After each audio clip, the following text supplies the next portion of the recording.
Yang dikasihi Tuhan, puji nama Tuhan kalau saat ini kita masih diberi kesempatan untuk datang beribadah kepada Tuhan. Mari kita mengucap syukur atas kebaikan Tuhan.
saat ini kami masih bisa bernafas. Terima kasih Tuhan kalau saat ini kami masih bisa memuji dan menyembah Tuhan. Terima kasih Tuhan atas anugerah-Mu yang luar biasa dalam kehidupan kami. Terima kasih ya Tuhan. Ajar kami Tuhan untuk selalu mengucap syukur dengan apapun yang ada dalam kehidupan kami. Terima kasih ya Bapa, kami awali Tuhan ibadah kami pada pagi hari ini hanya di dalam nama Tuhan Yesus Kristus. Haleluya. Sama-sama katakan amin. Masih berdiri Bapak Ibu ya. Kita akan memuji nama Tuhan ya. Cuaca hari ini sangat cerah. Tapi sayang hati kita masih sendu. Masih sendu enggak? Enggak ya. Kita bernyanyi untuk Tuhan, amin. Kita menari untuk Tuhan, amin. Musik. Kita mau angkat jempol kita. Kiri 2 kali ya. Kanan 2 kali bisa. Ya, kanan. Lagi. Ya, bisa ya. Ya. Yesus kasih jiwaku, percaya padamu, karena kasih-Mu padaku.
Bapa kami yang bertahta di dalam surga, kembali pagi hari ini Bapa kami datang menghadap hadirat-Mu.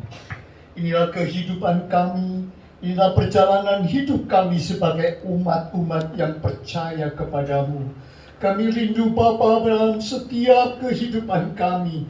Kami tidak tinggal di luar Tuhan. Itulah kerinduan hati kami. Kami senantiasa berjalan bersama dengan Tuhan dan boleh melihat kehendak dan rancangan-Mu dalam kehidupan kami. Itu sebabnya Bapa, oh Tuhan, ketika kami memuji dan memuliakan nama-Mu, kami yakin, kami percaya Engkau yang ada di atas pujian hadir di tengah-tengah kami, dan Engkau yang akan berbicara dalam kehidupan kami. Itu sebabnya Bapa, Engkau mau pakai setiap mulut lidah hamba-Mu. Semua persiapan yang sudah kami siapkan boleh benar-benar menjadi isi hati Tuhan, sehingga jemaat-Mu boleh memahami dan mengerti kehendak dan rancangan-Mu dalam kehidupan kami. Terima kasih Bapa, terima kasih. Kami serahkan semua dalam tangan-Mu. Berbicaralah kepada kami. Kami siap mendengarkan firman-Mu di dalam nama Tuhan Yesus Kristus Juru Selamat kami. Kami sudah memohon dan berdoa, dan semua yang percaya katakan amin. Puji nama Tuhan. Silakan saudara duduk kembali.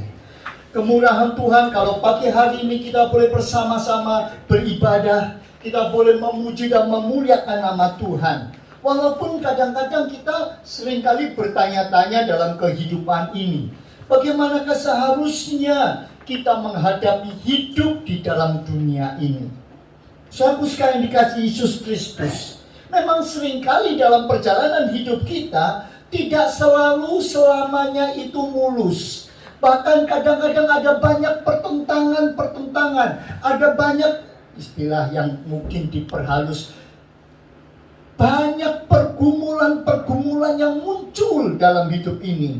Karena seolah-olah kita bertanya, Tuhan, mengapa hal ini terjadi? Tuhan, mengapa Tuhan izinkan ini ada dalam hidup saya? Tuhan, mengapa saya sudah berdoa, tetapi saya seolah-olah tidak mendengar jawaban apa-apa? Bahkan di dalam pergumulan hidup kita seringkali muncul sebuah pertanyaan, di manakah letak keadilan Allah? Mengapa orang yang tidak benar, mengapa orang yang tidak mengasihi Tuhan, mengapa orang yang menyusahkan Tuhan dan membuat hal-hal yang membuat Tuhan jadi sedih, mereka bisa hidup dengan tenang, mereka bisa hidup dengan sejahtera. Kami seringkali lalu muncul pertanyaan demi pertanyaan. Tetapi pagi hari ini, marilah kita siapkan hati kita mendengar bagaimana Tuhan berkata, ingat, aku tidak pernah tinggalkan kamu. Ingat, aku tidak pernah membiarkan kamu. Amin, saudara? Amin. Saudara tidak menjadi ragu-ragu. Apa benar? Buktinya, dalam perjuangan hidup, pergumulan hidup, kenapa seolah-olah tidak ada Tuhan dalam hidup saya? Seolah tidak nyata kuasanya dalam hidup saya. Saudara, ada seorang nabi di dalam perjanjian lama yang sama menghadapi hal seperti itu. Dia sampai berteriak kepada Tuhan. Di dalam doa-doanya dia berseru kepada Tuhan dan bertanya. Tapi puji nama Tuhan, akhirnya Tuhan menjawab, aku yang akan menguatkan kamu seperti kaki rusa. Bagaimana kita mendapatkannya? Mari kita buka Alkitab kita bersama-sama lebih dahulu. Kita akan membaca bagian itu yang terdapat di dalam Kitab Habakuk. Kitab Habakuk pasal yang ketiga, ayat yang ke-19. Habakuk pasal yang ketiga, ayat yang ke-19.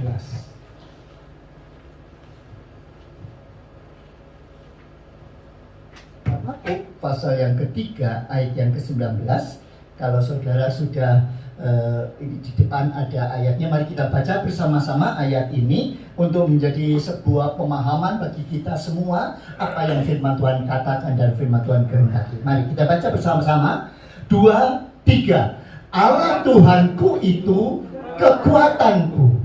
Ia membuat kakiku seperti kaki rusa. Ia membiarkan aku berjejak di bukit-bukitku untuk memimpin biduan dengan permainan kecapi. Apa? Saudaraku sekalian, apa yang sebenarnya sedang terjadi? Apa yang sebenarnya, mengapa sampai hal ini muncul ke permukaan dan menjadi bagian di dalam ayat yang kita baca bersama-sama? Kalau saudara memperhatikan dengan baik, maka sebetulnya ini adalah sebuah pergumulan yang luar biasa dari Nabi Tuhan. Seorang yang seringkali dipakai oleh Tuhan untuk menyuarakan suara Tuhan. Dia selalu berada di tempat-tempat di mana Allah kehendaki, dan dia berkata-kata demi Tuhan.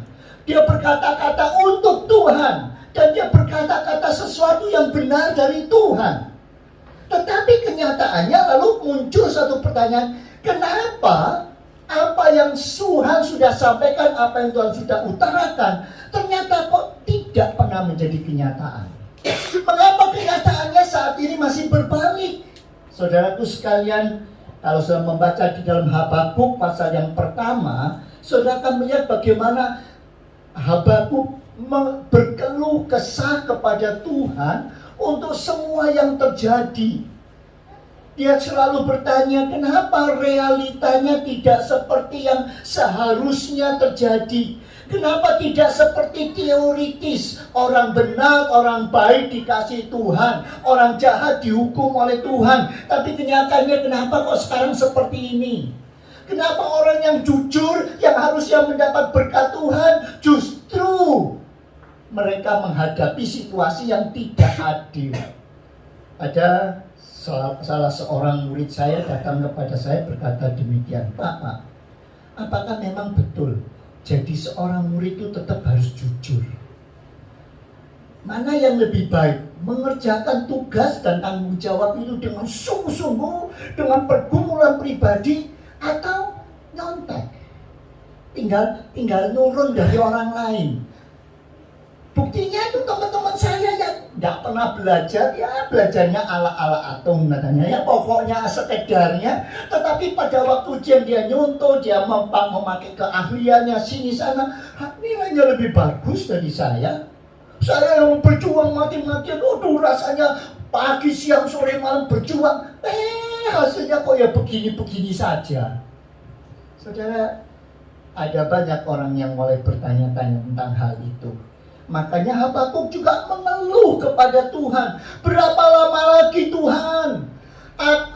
Tuhan, kapan Engkau akan bertindak? Apakah Engkau tidak pernah mendengar bahwa aku berseru kepadamu? Ya, bagaimana penindasan yang terjadi? Kenapa Engkau tidak pernah menolong kami? Karena pada waktu itu orang-orang Israel, bangsa Yahudi, orang kesayangan Tuhan, dalam sebuah kondisi dan keadaan yang sangat memprihatinkan. Mereka hidup dalam situasi di mana mereka ditimpa oleh ketakutan-ketakutan. Mereka menghadapi situasi yang tidak menyenangkan.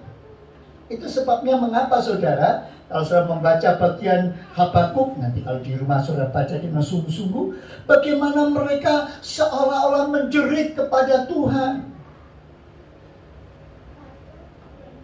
Itulah pergumulan. Itulah suara hati yang seringkali kita berusaha mencoba mencari apa kehendak Tuhan dalam hidup kita. Kalau boleh ditanya dan boleh jujur, apa sebenarnya sih pergumulan? Sebenarnya pergumulan itu ketika kita menghadapi sebuah persoalan, ketika kita menghadapi sebuah masalah, itu akan menjadi sebuah pergumulan ketika kita harus mencoba mencari apa kehendak Allah bagi hidup kita. Kalau dalam persoalan itu yang kita hadapi dan jalan keluarnya sesuai dengan kehendak kita, biasanya tidak jadi masalah. Karena fine-fine aja, semuanya sejalan. Tetapi akan jadi problem ketika kita menghadapi masalah, jalan keluarnya itu bertentangan dengan kehendak bertanya, kenapa sih Tuhan kok harus begitu? Kenapa tidak seperti ini saja? Aku kok kepingin yang seperti ini, jangan yang seperti itu. Muncul sebuah persoalan, pergumulan ketika kita berusaha mencari kehendak Tuhan dalam persoalan tersebut. Tetapi ternyata solusinya lebih menuruti kehendak pribadi kita. Ingat saudara, ketika kita menjalani sebuah persoalan dan kita menyelesaikan tanpa menyertakan Tuhan dalam penyelesaiannya, maka itu bukan jadi pergumulan. Itu sesuatu yang biasa. Seperti misalkan saudara bergumul dengan kejujuran. Apa artinya bergumul dengan kejujuran? Itu menjadi pergumulan ketika saudara biasa tidak jujur. Padahal firman Tuhan menuntut kita harus jujur. Nah, ketika dua hal itu antara kehendak pribadi dengan kehendak Tuhan tidak sejalan, itu timbul pergumulan. Kalau sejalan, biasanya fine-fine saja, enak-enak saja. Ya saya memang biasa jujur kok, ya sudah, tidak ada masalah bagi saya. Itu sebabnya pergumulan itu baru muncul ketika orang Kristen diperhadapkan antara kehendak pribadi dan kehendak Tuhan. Lalu seringkali orang berkata, iya tapi saya sulit loh, sulit sekali untuk bisa melihat jalan Tuhan yang betul itu bagaimana? Benarkah itu kesulitannya? Seringkali bukan karena kita tidak bisa melihat jalan Tuhan, tetapi seringkali karena kita tidak peduli dengan jalan Tuhan.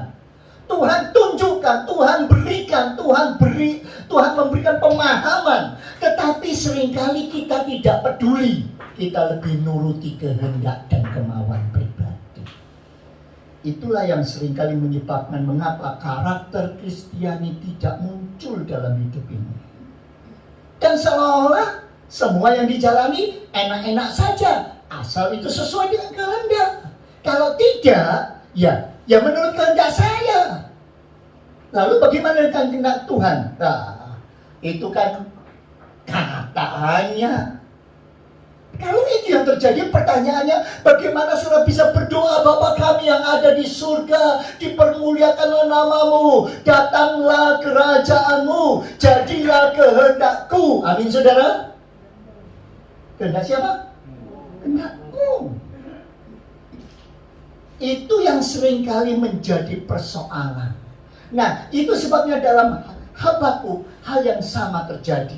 Mari coba kita lihat. Sekarang kita akan buka Habakuk pasal yang ketiga. Kita baca ayat ini dari ayat yang pertama sampai dengan ayat yang ke-19, tapi kita potong-potong.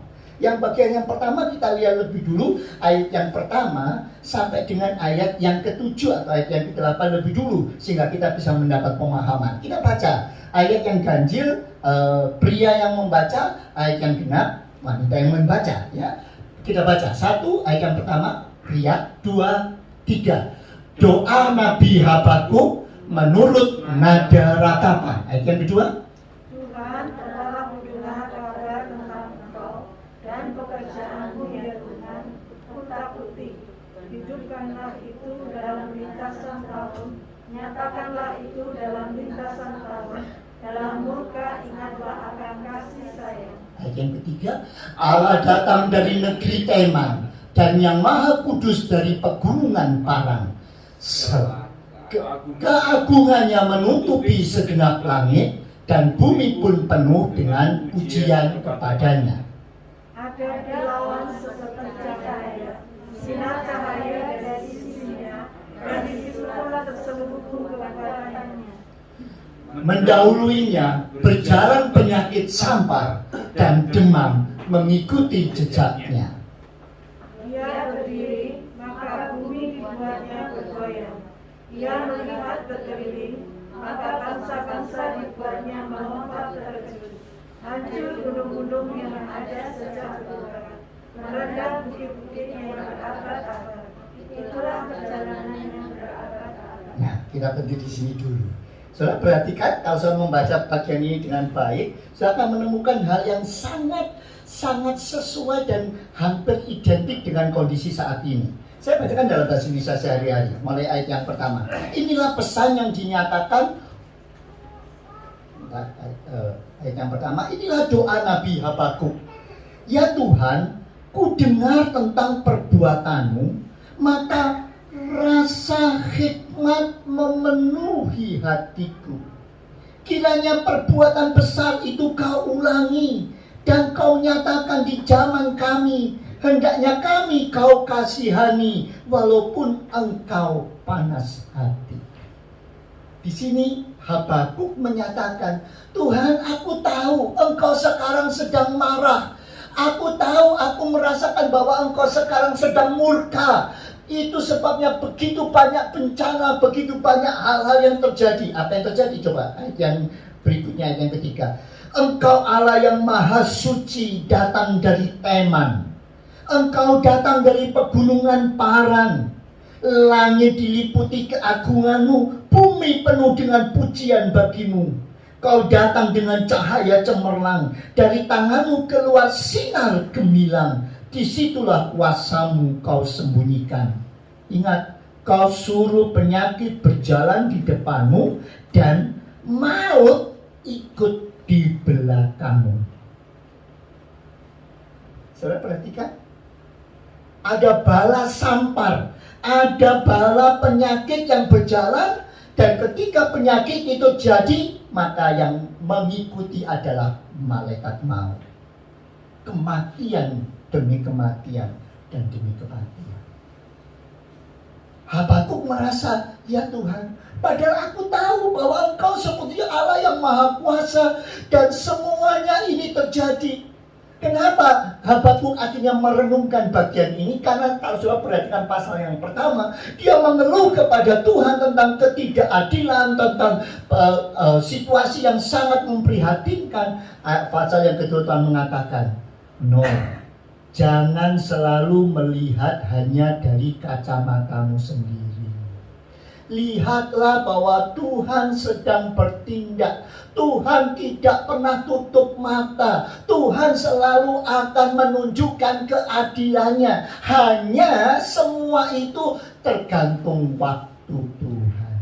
Kamu tidak bisa memaksa. Itu sebabnya kalau engkau menjalani perjalanan hidup, ada banyak pertentangan, engkau harus kembali kepada imanmu kepada Tuhan.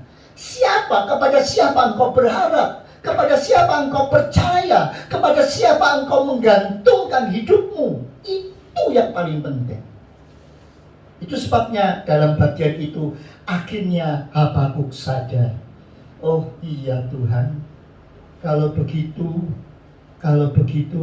saya harus kembali memeriksa, benarkah saya mau mengikuti kehendak Tuhan atau hanya mengikuti kehendak pribadi? Aku tahu banyak hal yang sedang terjadi, dan ini menjadi sebuah persoalan ketika aku harus bergumul, aku mengikuti kehendak Tuhan atau kehendak pribadiku. Akhirnya dia menyadari, ternyata wow, Tuhan punya rancangan yang sangat indah. Tuhan mempunyai rancangan yang sangat luar biasa karena Dia adalah Allah yang luar biasa. Kemudian bagaimana caranya dia menimbulkan kembali imannya? Dia lalu mulai mengatakan, inilah doa kami, inilah pujian kami. Ketika aku mendengar dan aku melihat serta aku menyaksikan bagaimana perbuatan tanganmu yang luar biasa, aku yakin bahwa Engkaulah Allah yang hidup, Allah yang tidak pernah lepas dalam hidup ini. Saudara, siapakah yang berkuasa atas hidup saudara dan hidup saya? Siapakah yang kepadanya saudara mau menyerahkan hidup saudara? Dalam bagian ini dengan jelas Habakuk melihat, aku menyaksikan betapa besar tangan Tuhan. Ayat ini mengatakan, sehingga aku punya rasa hikmat. Aku mulai merasa benar Tuhanlah pemerintah semesta alam. Itu sebabnya Tuhan, Mari ulangi sekali lagi perbuatanmu yang besar, yang sudah pernah kau nyatakan bagi nenek moyang kami, pada hal-hal yang sudah pernah terjadi, sekarang ini juga kembali terjadi dalam hidup kami. Hendaknya Engkau mengasihani kami. Hendaknya Engkau betul-betul, walaupun Engkau sedang marah, tapi ingatlah kami butuh kasih-Mu. Itu sebabnya dia mengatakan, aku tahu Engkau datang dari Teman. Apa Teman? Teman itu nama daerah. Nama daerah yang dimana pada waktu itu sebetulnya adalah satu kondisi di mana daerah itu berada di sekitar di daerah Mesir. Teman itu adalah daerah asal orang-orang yang punya hikmat kebijaksanaan. Siapa contohnya? Sudah masih ingat Ayub ketika dia mengalami persoalan, ada seorang yang berasal dari Teman. Siapa namanya? Nah, pembacaan Alkitabnya harus diulangi lagi. Namanya Elifas. Elifas itu adalah teman dari Ayub yang berasal dari Teman. Dia termasuk orang-orang yang sangat terkenal dengan hikmatnya. Nah, apa yang dimaksud? Di sini letaknya, Habakuk melihat, aku mengenang bagaimana dengan tangan kuasa Engkau sudah membebaskan orang-orang Israel keluar dari Mesir, dan dengan luar biasa menyeberangi laut. Engkau datang dari Paran. Paran itu adalah tempat di mana Hagar dan Ismail ketika dia diusir oleh Tuhannya untuk pergi dari tempatnya, dia pergi ke Paran. Dan di sana Tuhan menjumpai. Bukan berarti ketika dia diusir lalu dia terbuang. Tuhan tetap memperhatikan. Ketika dia kehilangan dan kekurangan air, Tuhan menyediakan. Artinya Tuhan tidak pernah meninggalkan siapapun apapun. Saudara perhatikan bagaimana perjalanan hidup di dalam Alkitab, begitu banyak contoh-contoh. Seperti Daud, dia disebut sebagai orang kekasih Tuhan yang hidup berkenan kepada Tuhan. Berapa banyak dan berapa kali Daud mengalami pertolongan Tuhan. Baik sejak ketika dia masih jadi gembala, dia sudah mengalahkan binatang-binatang buas yang jauh lebih besar. Bukan hanya itu, penyertaan Tuhan sangat nyata ketika dia menghadapi Goliat.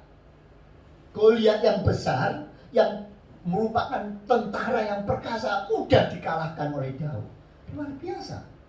Saya bisa melihat itu merupakan hal yang istimewa. Bahkan setelah itu ketika dia dikejar-kejar oleh mertuanya sendiri, ketika dia mau dibunuh, begitu banyak tantangan-tantangan yang dihadapi, Tuhan selalu beserta dan menyertai dia.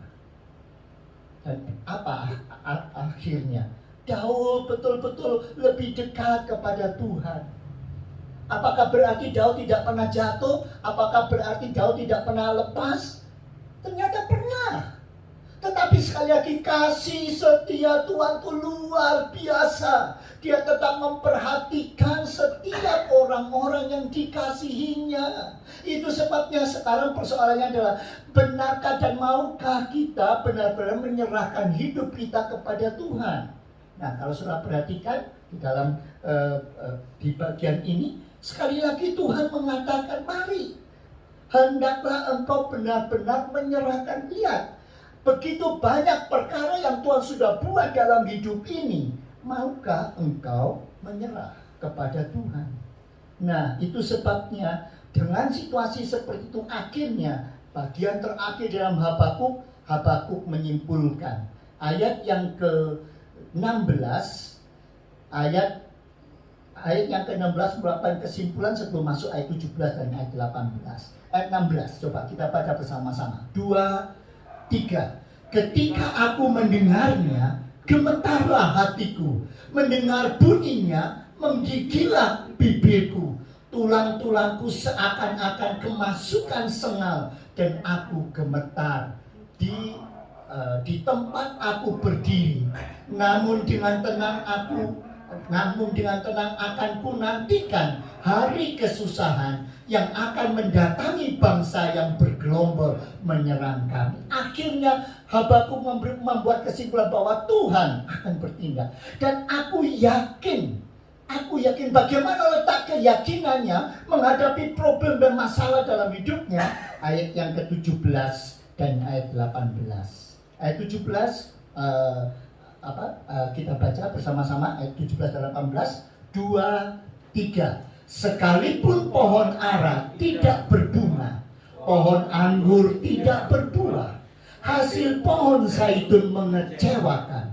Sekalipun ladang-ladang tidak menghasilkan bahan makanan, kambing domba terhalau dari kurungan, dan tidak ada lembu sapi dalam kandang. Sekalipun itu semua terjadi, semuanya, ayat 18, 2, 3. Namun aku akan bersorak-sorak di dalam Tuhan, beria-ria di dalam Allah yang menyelamatkan aku. Amin, saudara. Apa maksudnya? Benarkah ini bisa menjadi bagian dalam hidup saudara? Ayat 17 kembali, perhatikan. Mungkin di slide juga ada. Di slide. Sekalipun pohon ara tidak berbunga. Pohon ara seharusnya menghasilkan sesuatu. Sekalipun pohon ara tidak berbunga, didesainkan ada gambarnya. Dan pohon anggur, tidak kelihatan, beda mungkin dari yang tadi. Ya, pada bagian sekalipun pohon ara tidak berbunga, pohon anggur tidak berbuah, hasil pohon zaitun mengecewakan. Sekalipun ladang-ladang tidak menghasilkan bahan makanan, kambing domba terhalau dari kurungan, dari kandang, dan tidak ada lembu sapi di dalam kandang. Kalau kira-kira hal itu terjadi dalam hidup saudara, kira-kira apa respon dan reaksi saudara dalam kondisi itu? Saudara sudah menanam, memelihara, memberi pupuk kepada pohon ara, ternyata dia tidak berbunga. Padahal pohon ara terkenal pohon yang selalu berbunga dan mengeluarkan hasil. Yang biasanya normalnya itu keluar, lah kenapa enggak keluar? Kalau saudara menghadapi situasi seperti itu, kira-kira apa respon saudara? Ketika saudara menanam pohon anggur, ternyata pohon anggurnya tidak mengeluarkan buah.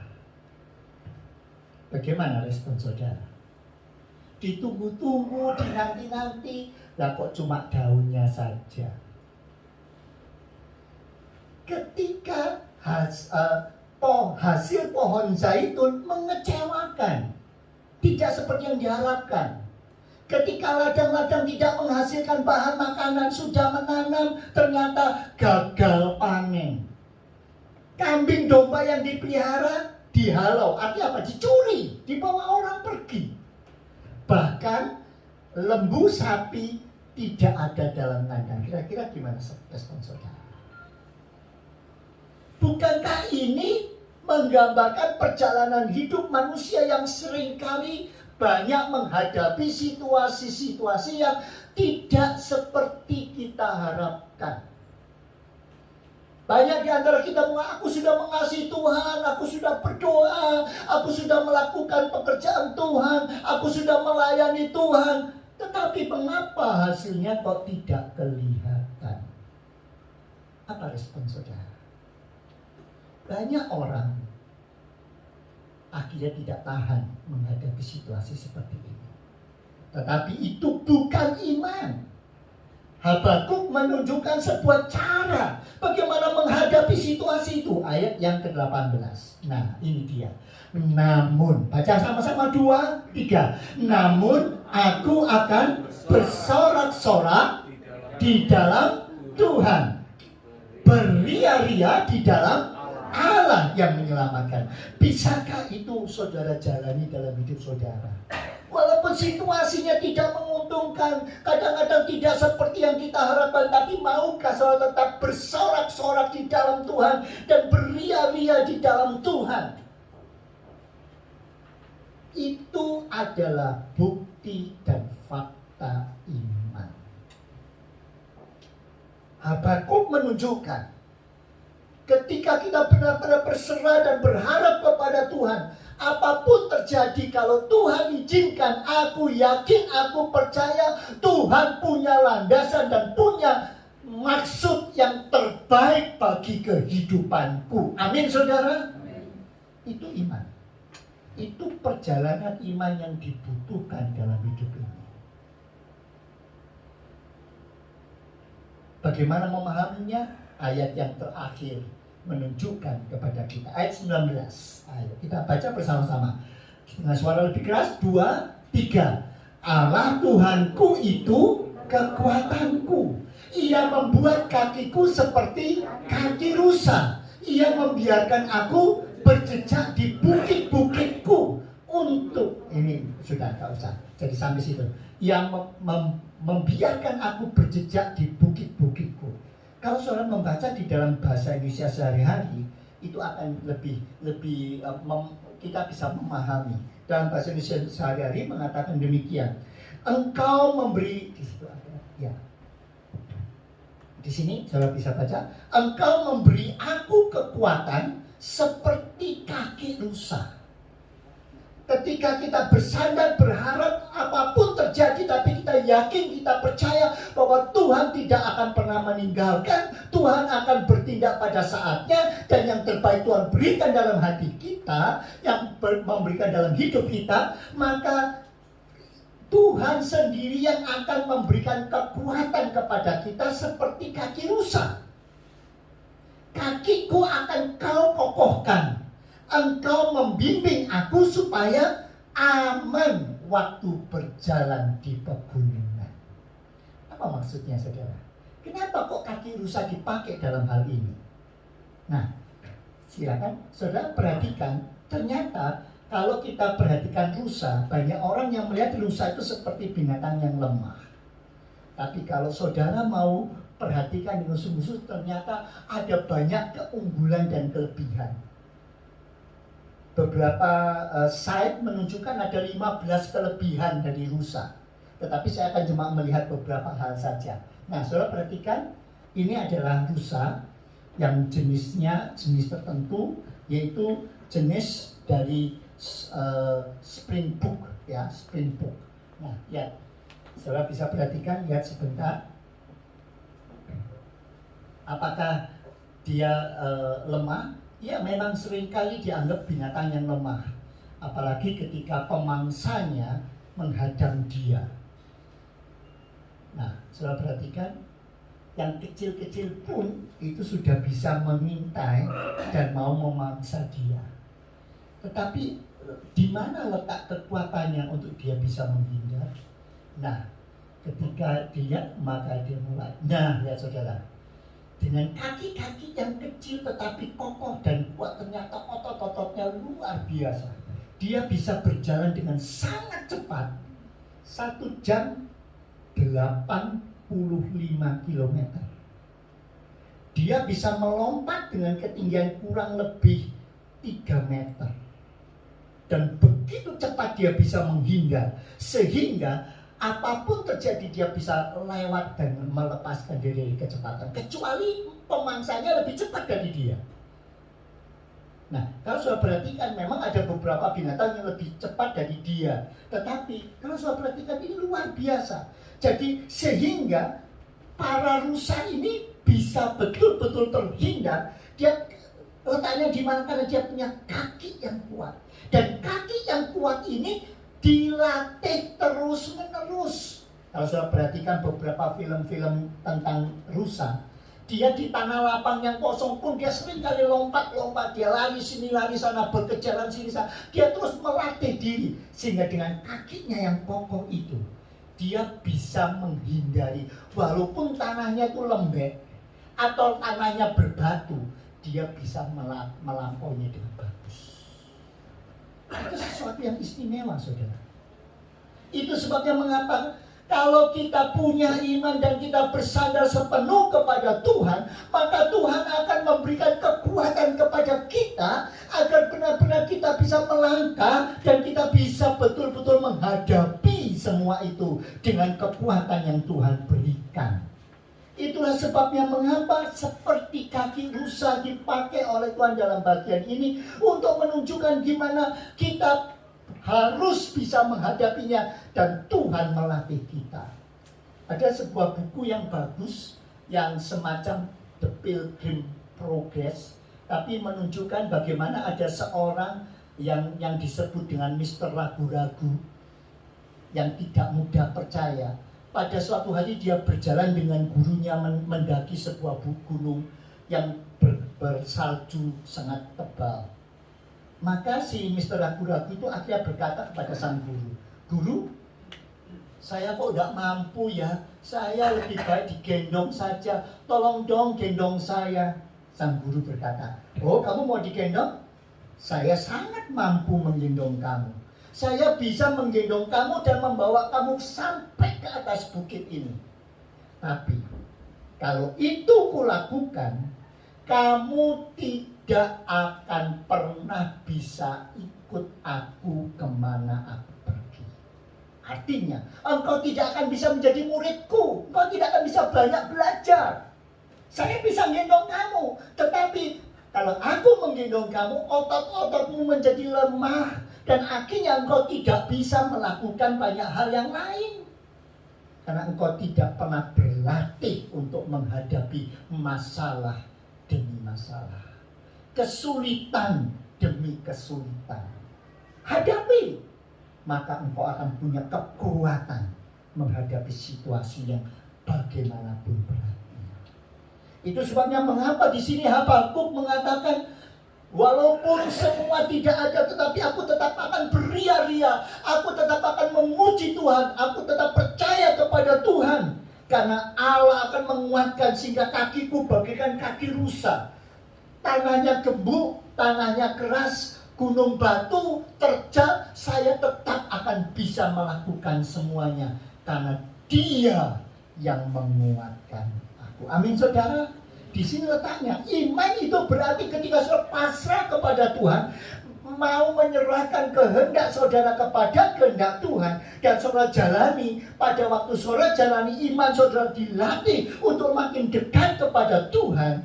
Dan di sana letaknya, silakan kuat menapak menghadapi masalah apapun juga dalam hidup saudara. Silakan tetap mengatakan, puji Tuhan, engkau begitu baik dan engkau punya tujuan dan masa depan yang sangat baik bagi kehidupan kita. Amin, saudara. Itu sebabnya mari, sejauh mana sekarang imanmu kepada Tuhan? Ada banyak pergumulan, ada banyak masalah. Inilah memang siklus kehidupan. Tetapi ketika sudah mau berlatih dan mengatakan, Tuhan, aku mau menyerah, aku mau tetap menurut kehendak Tuhan, tidak menuruti kehendakku. Memang lebih gampang kalau menuruti kehendakku. Tapi kalau menuruti kehendakku tidak ada pergumulan, tidak ada masalah. Ketika kita mau berlatih mengikuti kehendak Tuhan, Tuhan yang akan berkarya dalam hidup saudara. Mari kita tundukkan kepala bersama-sama. Saya ingin mengajak saudara merenungkan bagian ini dalam keheningan dan kesadaran akan tidak utuhnya kehidupan ini. Di tengah-tengah situasi dan kondisi dunia kita yang tidak ideal ini, Tuhan menantang kita.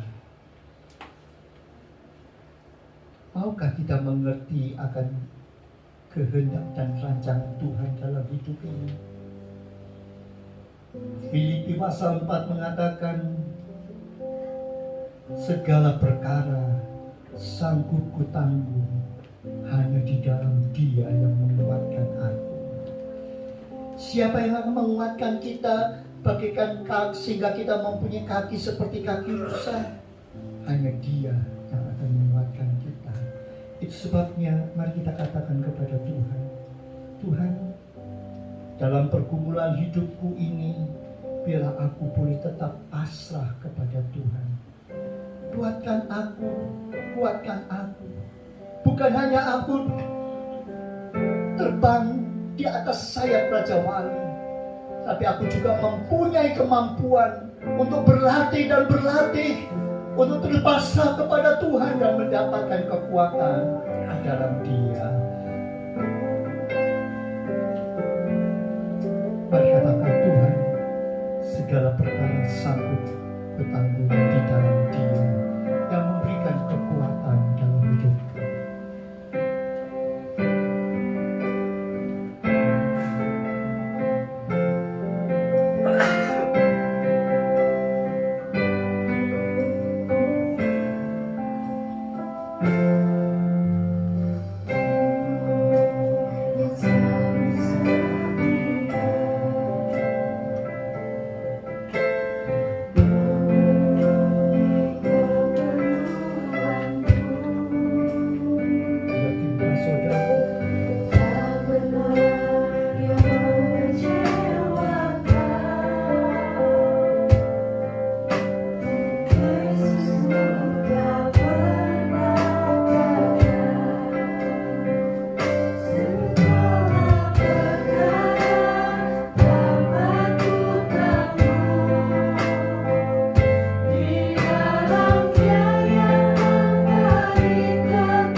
kasih Tuhan untuk semua anugerah-Mu yang begitu besar. Kami tahu Bapa bahwa dunia kami bukan dunia yang ideal, tapi kami percaya, kami yakin Tuhan bersama dengan Tuhan. Ketika kami tetap melekat kepada Tuhan, kami menyerahkan seluruh kehidupan kami kepadamu, dan kami mau melaksanakan kehendak-Mu dalam kehidupan kami. Engkau akan menguatkan kami bagaikan kaki rusa yang kuat menampak, dan kami boleh menghadapi segala perkara. Kami boleh Tuhan menghindari segala hal-hal, dan kami boleh memuji dan memuliakan Engkau untuk semua karya Tuhan, rancangan Tuhan dan kehendak Tuhan dalam hidup kami. Itu sebab kami menyerahkan sepenuh dalam tangan-Mu Bapa. Itulah kerinduan hati kami. Tolong kami Bapa, sehingga benar-benar kami boleh tetap beriman kepada Tuhan dan merasakan bagaimana pertolongan Tuhan dalam hidup kami. Di tengah-tengah pergumulan, Tuhan memberikan jalan keluar kepada kami, dan kami boleh menghadapinya dengan pertolongan Tuhan. Terima kasih Bapa, terima kasih. Kami serahkan semua dalam tangan-Mu, dan seminggu ke depan penyertaan Tuhan menyertai kami. Saat ini juga kami mau berdoa Tuhan untuk saudara kami yang saat ini dalam kondisi kondisi, oh Tuhan kurang sehat badannya, yang saat ini sedang Tuhan, oh menghadapi sakit penyakit, mari Tuhan jamah kehidupan mereka. Kami menyerahkan mereka satu demi satu dalam tangan-Mu, karena kami tahu, kami yakin, kami percaya Tuhan tidak akan meninggalkan kami semua. Kami mendoakan untuk Pak Yenta, kami mendoakan juga untuk Ibu Wiwi, kami juga mendoakan Tuhan untuk Tuhan ayah dan saudara kami Dwi. Tuhan tolong juga, kami menyerahkan semua saudara kami yang saat ini sedang menghadapi pergumulan dalam kesehatannya. Kami yakin percaya Tuhan akan menolong mereka, memberikan kekuatan dan pertolongan dalam kehidupan mereka. Terima kasih Bapa, terima kasih. Kami serahkan semua dalam tangan-Mu, dan sebentar kami akan pulang ke rumah kami masing-masing. Tuhan memberkati kami dengan berkat yang berkelimpahan. Saudaraku sekalian, arahkanlah hatimu dan tanganmu kepadanya. Pulanglah untuk menerima berkat Tuhan. Damai sejahtera daripada Allah Bapa, kecintaan daripada Tuhan Yesus, dan penyertaan Roh Kudus menyertai kehidupanmu mulai sekarang sampai Maranatha Tuhan datang kembali. Terimalah berkat Allah di dalam nama Tuhan Yesus Kristus, dan semua yang percaya katakan amin. Mari kita ucap syukur kepada Tuhan, katakan Immanuel.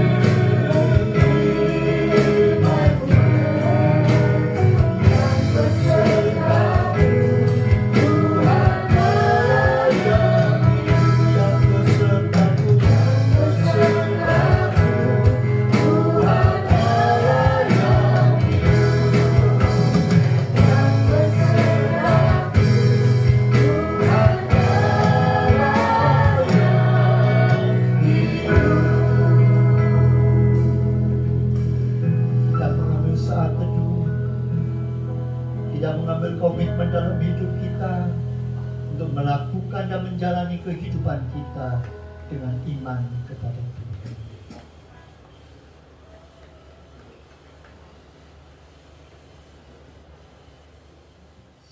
Saat teduh selesai,